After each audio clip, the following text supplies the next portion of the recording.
राधे राधे मेरे प्यारे भाइयों बहनों माताओं व बंधुओं।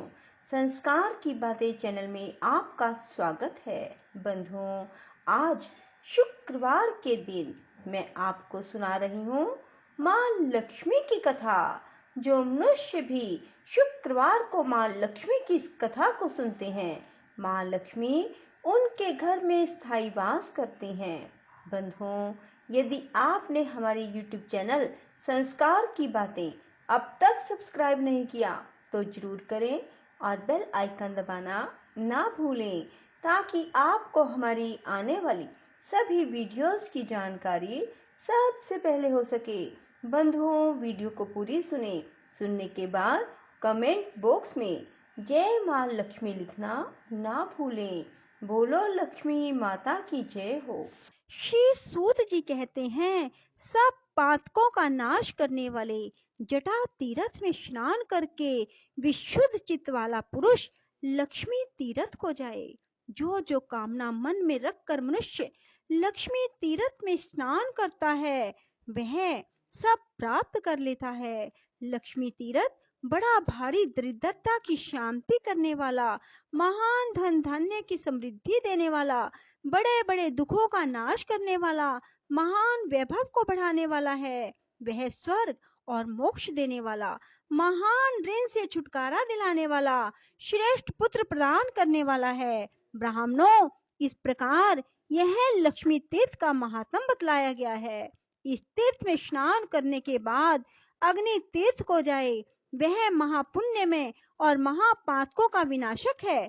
पूर्व काल में रावण को उसकी सेना सहित मारकर विभीषण को लंका का राजा बनाकर दशरथ नंदन श्री रामचंद्र जी जब सीता और लक्ष्मण के साथ सेतु मार्ग से गंधमादन पर्वत पर आए, तब लक्ष्मी तीर्थ के किनारे ठहरकर उन्होंने देवताओं, ऋषियों और पितरों के समीप वहां अग्निदेव का आवाहन किया। तब लक्ष्मी तीर्थ से कुछ दूर पर अग्निदेव महासागर से ऊपर उठे और मानव रूपधारी श्री रघुनाथ जी को देखकर इस प्रकार बोले, राम, राक्षसों को भय देने वाले महाबाहु श्री राम, आपने जो रावण का वध किया है वह जानकी जी के पातिव्रत्य धर्म के बल से ही संभव हुआ है। यह बात सत्य है, सत्य है, सत्य है। ये साक्षात जगन माता लक्ष्मी है। इन्होंने लीला के लिए मानव शरीर धारण किया। जब आप देव शरीर में स्थित होते हैं, तब ये भी दिव्य देह से आपकी सेवा करती हैं।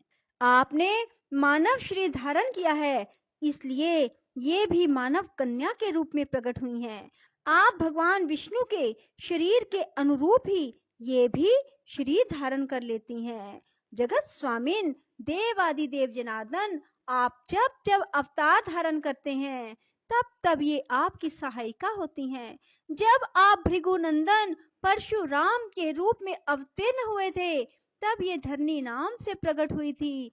इस समय आपके साथ ये जनक नंदिनी सीता के रूप में प्रकट हुई हैं, और भविष्य में जब आप श्री कृष्ण अवतार लेंगे, तब ये रुक्मिणी होंगी। इसी प्रकार अन्य अन्य अवतारों में भी ये आपकी सहायिका होती हैं। अतः रघुनंदन, आप मेरे कहने से इन्हें आदर पूर्वक ग्रहण करें।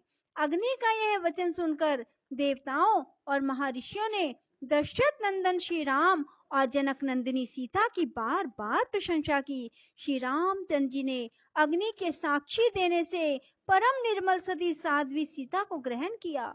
जिस स्थान पर अग्निदेव प्रकट हुए, उसी को अग्नि तीर्थ समझो। अग्नि के प्रकट होने से ही उसका नाम अग्नि तीर्थ हुआ। उस मोक्षदायक तीर्थ में भक्ति पूर्वक स्नान करके मनुष्य उपवास पूर्वक वेद वेता ब्राह्मणों को भोजन कराए, उन्हें वस्त्र और धन दे। ऐसा करने से वह सब पापों से मुक्त हो भगवान विष्णु का सायुज्य प्राप्त कर लेता है। पूर्व काल की बात है, पाटलिपुत्र में पशुमान नामक एक वैश्य रहते थे। वे सदा धर्म में तत्पर और ब्राह्मणों की सेवा में संलग्न रहा करते थे। सदा कृषि और गौ रक्षा करते हुए पशुमान बाजार की गलियों में धर्मतः सुवर्ण आदि का विक्रय किया करते थे। उनकी 3 स्त्रियां थी, जो सदा पति की सेवा में लगी रहती थी। उन तीनों स्त्रियों से सुपन्य आदि 8 पुत्र उत्पन्न हुए। वे जब 5 वर्ष के हो गए तब उन्हें कर्तव्य की शिक्षा दी जाने लगी। वे धीरे धीरे खेती, गोरक्षा और व्यापार का काम भली भांति सीख गए। सुपन्य आदि 7 पुत्र पिता की बात सुनते और पशुमान जो कहते उस कार्य को तत्काल पूरा करते। उन्होंने सोने के कारोबार में भी अत्यंत कुशलता प्राप्त कर ली। किंतु वैश्य का 8वां पुत्र दुष्पन्य बचपन से ही खोटे मार्ग पर चलने लगा। वह पिता की बात नहीं सुनता था। दुष्पन्य बाल्यकाल से ही बालकों को सताया करता था। पशुमान ने उसे दुष्कर्म परायण देखकर भी यह नादान है ऐसा कहकर उसकी उपेक्षा कर दी। तदंतर वैश्य के 8 पुत्र युवा अवस्था को प्राप्त हुए। 8वां पुत्र दुष्पन्य नगर के बालकों को दोनों हाथों में पकड़ लेता और कुआं, नदी या तालाब में फेंक देता। उसके इस दुष्ट चरित्र को कोई नहीं जानता था। जल में उनका शव देखकर लोग उनका संस्कार करते थे। तब पुरवासियों ने आकर राजा से यह वृतांत निवेदन किया। उसका वचन सुनकर राजा ने ग्राम रक्षकों को बुलाया और आज्ञा दी, बालकों की मृत्यु का क्या कारण है इसका पता लगाओ। ग्राम रक्षक बालकों के मारे जाने के रहस्य का पता लगाने लगे, किंतु बहुत खोज करने पर भी उन्हें उन बाल घात का पता नहीं लगा। वे डरते हुए राजा के पास गए, बोले, महाराज, हम बहुत खोज करने पर भी यह ना जान सके कि कौन इस नगर में रहकर निरंतर बालकों की हत्या करता है। तदंतर किसी समय वह वैश्य बालक अन्य 5 बालकों के साथ कमल निकाल कर ले जाने के बहाने सोवर के निकट गया। वहां उसने उन बालकों को जबरदस्ती पकड़कर पानी में डुबो दिया। वे बालक चीखते चिल्लाते रहे तो भी उस क्रूर आत्मा ने उन्हें कंठ तक पानी में ले जाकर डुबो दिया। उन सब को मरा हुआ जानकर दुष्पन्य शीघ्र अपने घर को चला गया। उन 5 बालकों के पिता अपने पुत्रों को नगर में ढूंढने लगे। वे 5 बालक अधिक छोटे नहीं थे। पानी में डाल देने पर भी वे मर ना सके। धीरे धीरे सरोवर के किनारे आ गए और वहीं घूमते रहे। इतने में ही अपने बंधुओं द्वारा नाम ले लेकर पुकारने की आवाज उन्हें दूर से सुनाई दी। तब उन्होंने भी जोर से बोलकर उत्तर दिया। बालकों की आवाज सुनकर उनके पिता सरोवर के तट पर गए।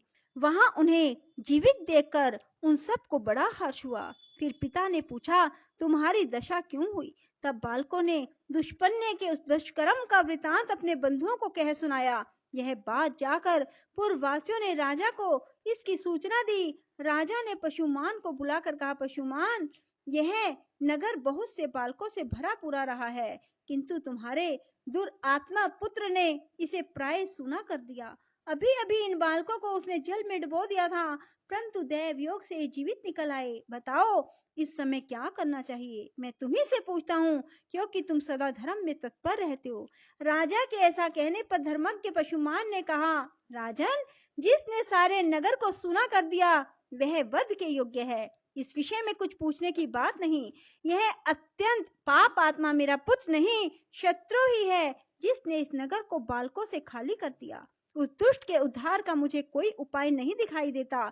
मैं सच कहता हूँ, इस दुष्ट आत्मा को प्राण दंड दिया जाए। पशुमान का यह वचन सुनकर समस्त पूर्ववासी पशुमान की प्रशंसा करते हुए राजा से बोले, महाराज, इस दुष्ट को मारा ना जाए, अपितु चुपचाप नगर से निकाल दिया जाए।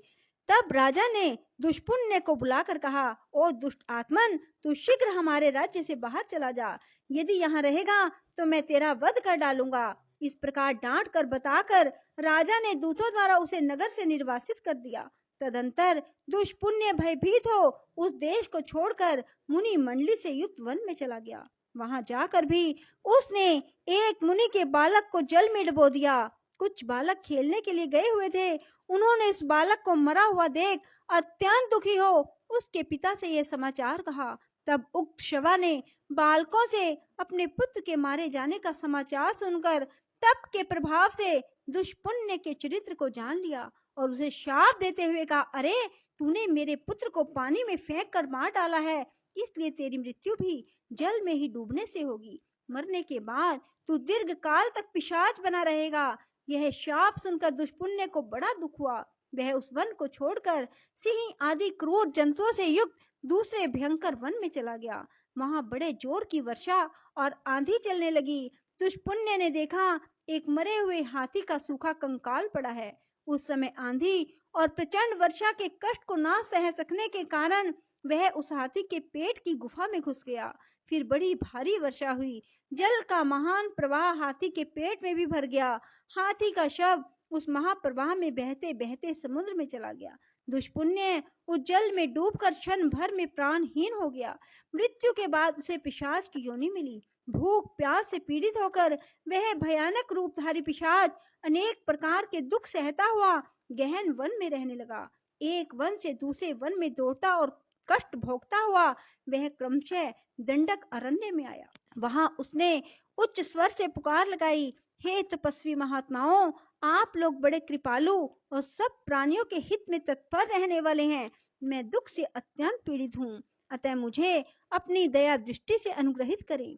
पूर्व काल में मैं पाटलिपुत्र नगर में पशुमान का पुत्र दुष्पुण्य नामक वैश्य था। उस समय मैंने बहुत से बालकों की हत्या की।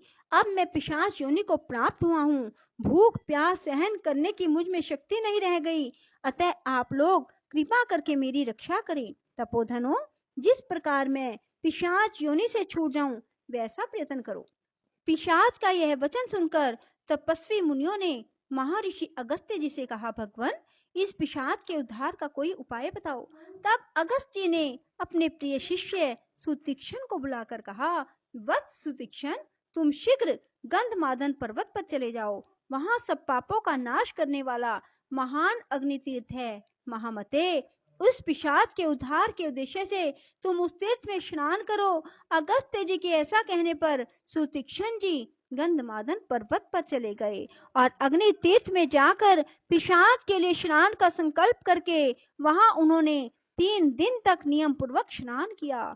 फिर रामनाथ आदि तीर्थों का सेवन और स्नान करके श्रेष्ठ ब्राह्मण सुतीक्ष्ण जी अपने आश्रम पर लौट आए। उस तीर्थ में स्नान के प्रभाव से वह पिशाच शीघ्र ही दिव्य देह को प्राप्त हुआ और सुतीक्ष्ण, अगस्त्य और अन्य तपोधनों को बार बार प्रणाम करके उनकी आज्ञा ले प्रसन्नता पूर्वक स्वर्गलोक को चला गया।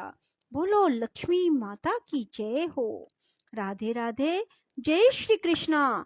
बंधुओं, यदि आपको हमारी वीडियो पसंद आए तो इसे लाइक करें और शेयर भी जरूर करें। धन्यवाद।